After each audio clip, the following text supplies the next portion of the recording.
Assalamualaikum warahmatullahi wabarakatuh. Perkenalkan, nama saya Olivia Nurmutmainah.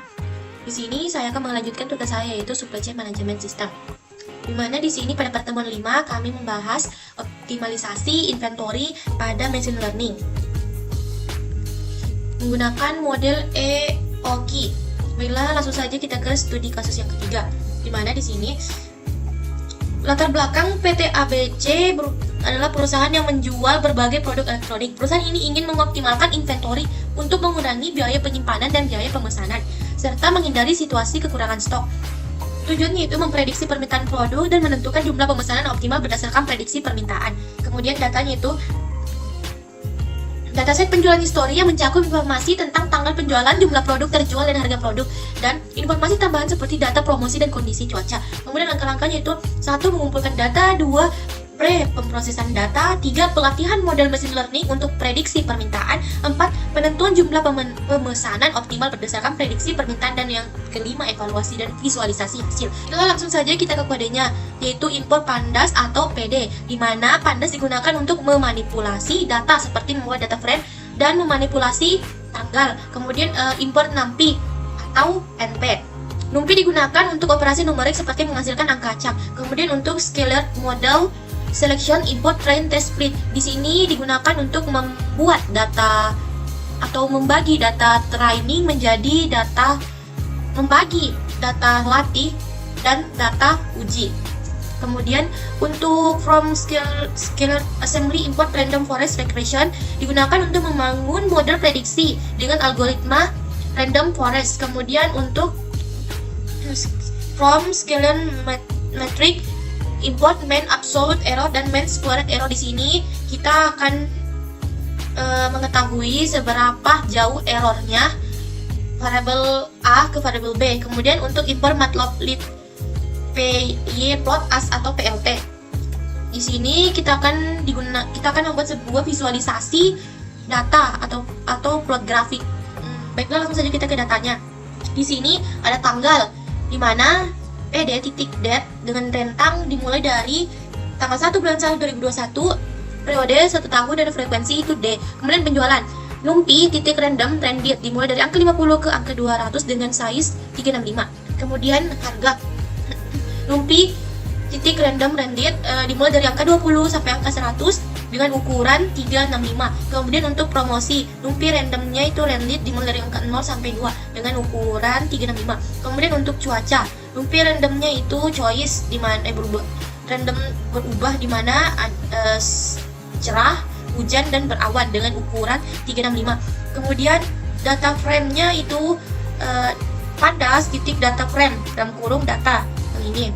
Kemudian di sini data frame cuaca kita akan ubah data frame cuaca titik map, di mana cerah menjadi 0, hujan menjadi 1, dan berawan menjadi 2. Kemudian di sini kita akan menambah data frame day of week, diambil dari atribut tanggal untuk mengetahui hari dalam seminggu. Kemudian untuk month di sini diambil dari atribut tanggal untuk mengetahui bulan.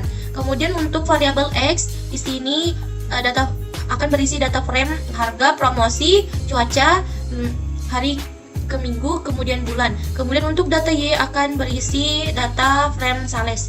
Kemudian di sini kita akan membagi data training dan dataset, di mana X train, X test, Y train, dan Y test adalah train text split, di mana XY dan test size-nya itu 0,2, berarti data latihnya 80% dan data ujinya 20%.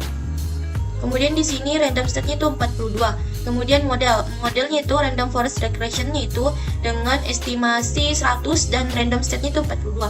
Kemudian dibuatkan model titik fit, mana di sini sudah dipisah data latihnya dan data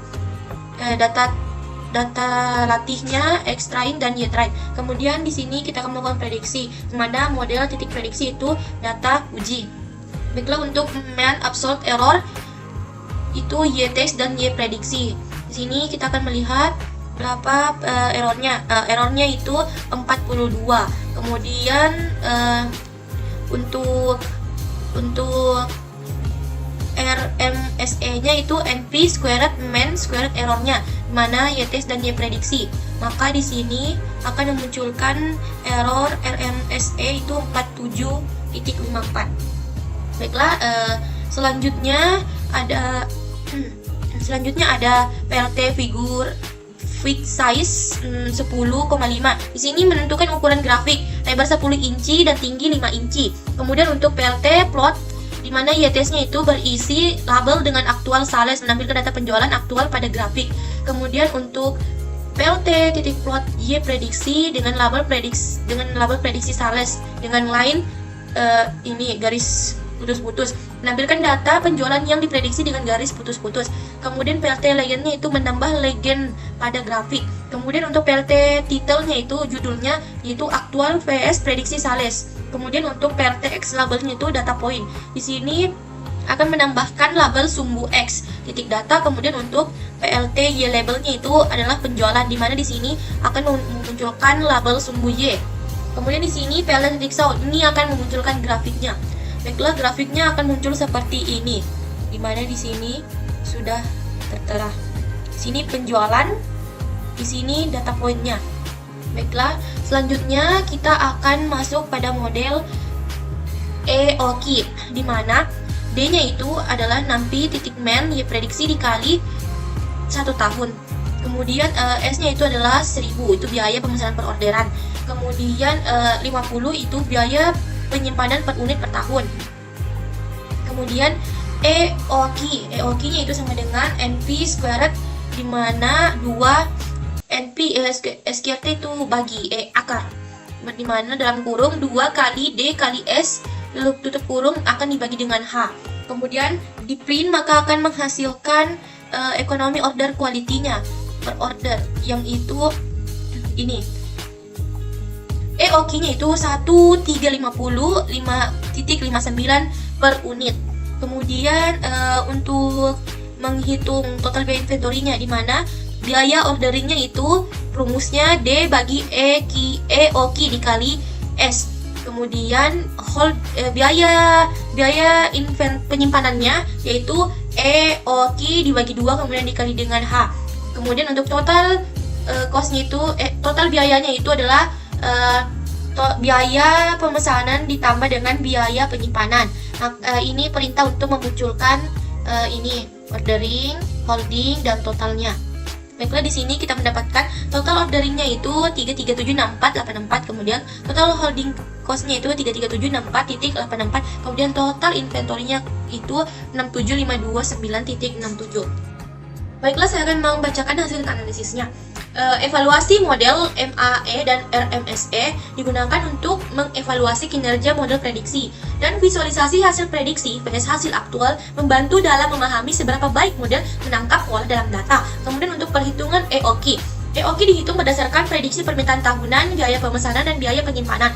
EOKI memberikan jumlah pemesanan optimal yang meminimalkan total biaya inventory. Kemudian untuk analisis biaya inventory, biaya pemesanan dan biaya penyimpanan dihitung berdasarkan EOKI. Kemudian total biaya inventory dihitung untuk memberikan gambaran tentang efisiensi inventory berdasarkan prediksi permintaan. Jadi kesimpulannya, dengan menggunakan random forest regressor untuk memprediksi permintaan produk dan menghitung EOKI berdasarkan prediksi tersebut, PT ABC dapat mengoptimalkan inventory mereka. Optimasi ini membantu dalam mengurangi biaya penyimpanan dan biaya pemesanan, serta menghindari situasi kekurangannya stok. Pendekatan ini menunjukkan bagaimana machine learning dapat digunakan untuk meningkatkan efisiensi dalam manajemen inventory dan supply chain management system. Mungkin sekian dari saya. Wassalamualaikum warahmatullahi wabarakatuh.